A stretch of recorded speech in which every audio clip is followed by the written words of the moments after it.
다음으로 4번 문제 풀이를 진행하도록 하겠습니다.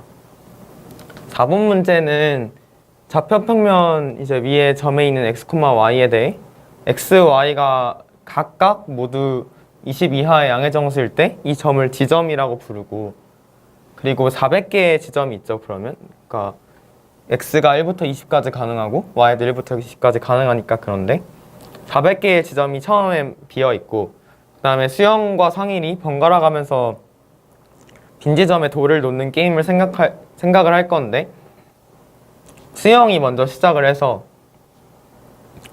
수영은 먼저 자기 차례에 빈 지점에 새로운 빨간 돌을 하나를 놓는데, 빨간 돌이 놓인 어떤 두 지점 사이의 거리도 루트 5가 되지 않도록 놓고요. 그 다음에 상일은 자기 차례에 새로운 파란 돌을 하나 넣는데, 빈 곳에다가 이제 파란 돌은 그 돌의 위치랑 상관없이 빈 지점 어디에나 놓을 수가 있고, 그 다음에 한 사람이 돌을 놓을 수 없을 때까지 게임을 진행을 하는데, 이때 상일이 어떤 전략으로 파란 돌을 놓던지 간에 상관없이 수영이 항상 최소한 K개의 빨간 돌을 놓을 수 있도록 하는 이런 K들이 있을 건데, 이 K들 중에 가장 큰 값을 구하라는 게 이 문제가 되겠습니다. 그래서 문제는 이제 좌표평면상으로 개념이 되어 있지만, 이제 우리가 실제로는 결국은 20by 20의 격자가 있고, 그리고 격자에 400개의 위치가 있는데, 그 위치에 그 빨간 돌과 파란 돌을 놓는 걸로 생각을 해도 되겠죠. 그래서 먼저 답을 말을 하면, 이러한 최대의 K는 전체 400개의 지점 중 정확히 4분의 1인 100이 될 거고, 그래서 이 문제는, 그러니까 이 문제를 보이려면 이제 K가 항상 100 이하이도록 하는 상일의 전략을 먼저 찾아 주어야 하고요. 그 다음에 K는 100을 만들 수 있는 수영의 전략이 필요하게 됩니다. 그래서 먼저 K가 100 이하인 상일의 전략에 대해서 설명을 드리려고 해요. 기본적으로 일단 20은 4의 배수기 때문에, 그래서 400개의 지점을 어떤 4 곱하기 4들로 분할을 우리가 할 수가 있겠죠. 그런 다음에 이제 이 4 곱하기 4 작은 격자들에 대해서 이제 이렇게 생긴 관계들을 생각을 해줄 건데, 이 관계들은 지금 어떤 관계인지 말씀을 드리면, 지금 이 빨간색으로 표시된 선분들의 길이는 모두 루트 5고요. 여기도 마찬가지로 루트 5고.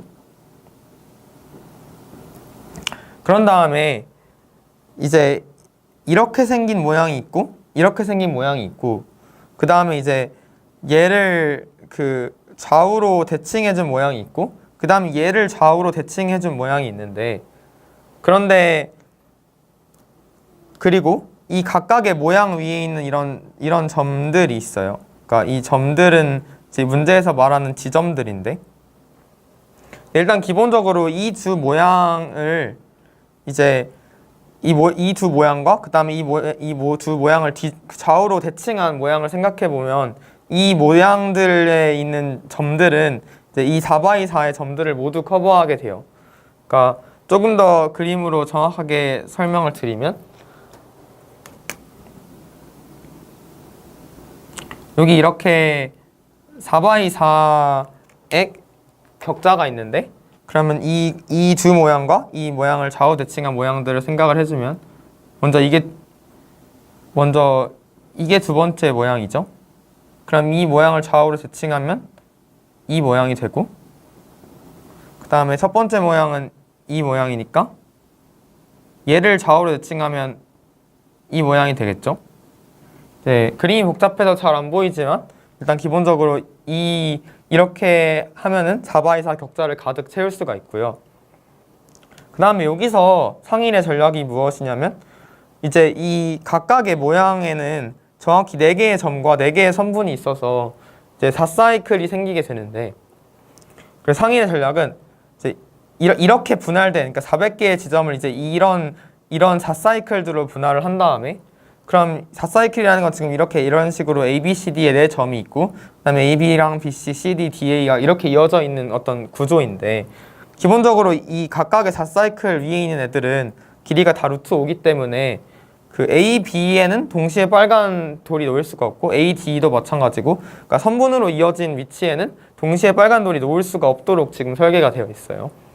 그래서 만약 수영이 그 처음 시작하면서 A 지점에다가 빨간도를 놓았으면 C 지점에 놓고, 그 다음에 B 지점에 놓았으면 D 지점에 놓고, 이런 식으로 서로 이렇게 대각선 위치에 있는 점들에 이제 파란도를 대응해서 놓아주는 방법의 전략을 생각하면, 지금 기본적으로 항상 그 수영이 놓는 곳은 빈 위치에 놓기 때문에 반드시 대응점은 비어 있을 수밖에 없고요. 그래서 이러한 전략이 잘 정의가 되는데, 근데 이러한 전략으로 놓으면은 수영은 이 임의의 4사이클에 대해서 그 4사이클 내부에 많아야 최대 1개의 빨간도를 놓을 수 있기 때문에, 그래서 총 100개 이하의 빨간도를 놓을 수밖에 없게 됩니다. 그래서 상인의 전략이 잘 성립을 하고요. 두 번째로 이제 K는 100일 때 수영의 전략을 생각을 해줄 건데, 이제 여기서 문제에서 정의된 것처럼 1,1부터 20,20의 어떤 지점들이 있는데, 그래서 우리가 x 더하기 y가 짝수인 점들을 모아서 동그라미로 컬러링을 하고, 그 다음에 x 더하기 y가 홀수인 점들을 몰라서 x 모양으로 컬러링을 해줄게요. 그러면 수영이 빨간도를 x에만 놓는 전략을 생각을 해줄 건데, 근데 x에 있는 임의의 두 점은 길이가 루트 5가 나올 수가 없어요. 그러니까 그거는 이제 어렵지 않게 확인할 수가 있고, 그렇기 때문에 사실 x에는 수영이 아무 제약도 받지 않고 돌들을 놓을 수가 있는데, 빨간도를 놓을 수가 있는데, 그러면 상이 어떠한 방식으로 막더라도 전체 x 개수의 반 이상은 놓을 수가 있겠죠. 그래서 우리가 100개는 놓을 수 있다는 걸 확인할 수가 있고, 그래서 100 이하이도록 K를 만드는 상인의 전략이 있고, K가 100은 적어도 되도록 하는 수영의 전략이 있기 때문에, 결국은 어떠한 전략으로 상인이 파란도를 놓든 시간에 관계없이 수영이 항상 최소한 K개의 빨간도를 놓을 수 있는 K값 중에 가장 큰 값은 100이 됩니다.